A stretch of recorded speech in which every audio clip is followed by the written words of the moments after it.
આજ રોજ અમે માણેક ચોક શાક માર્કેટની મુલાકાત લીધી।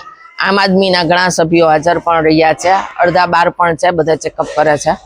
આજે અમે લોકોએ જે માર્કેટ જોઈ તો એકદમ જ દુઃખ થયું, કારણ કે અમે નાના હતા ત્યારે આ માર્કેટમાં આવતા અને આ માર્કેટમાં ચાલવાની જગ્યા નહોતી, બધા થડા ભરેલા હતા અને આજે જે હાલત થઈ ગઈ છે જીર્ણ શીર્ણ, કે લોકોના જીવના જોખમે એ લોકો અહીં બેઠા છે। તમે ઉપર જોવો, આખું બધું જ ખરાબ છે, જીવના જોખમે બેઠા છે, ક્યારે પડે એટલી વાર છે।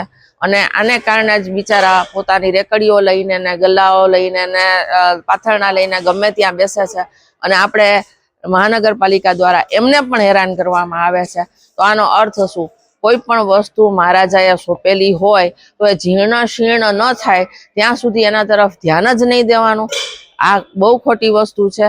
ગઈકાલે જ અહીં માણેક ચોકમાં જ એક મોટો થાંભલો પડ્યો।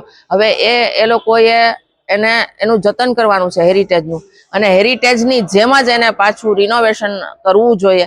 અને આજે માર્કેટમાં પણ આવીને દુઃખ થયું છે કે લોકો પોતાના જીવના જોખમે બેઠા છે। આ એક પોરબંદર માટે શરમજનક બાબત છે, કારણ કે મહારાજાએ આ માર્કેટનું લોકાર્પણ કરેલું હોય।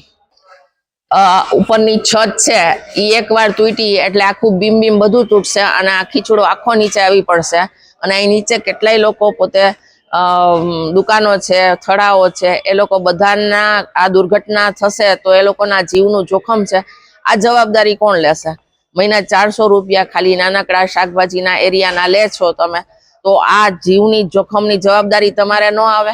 એ મહાનગરપાલિકાની આવે અને મહાનગરપાલિકાએ એ જવાબદારી લેવી જ જોઈએ।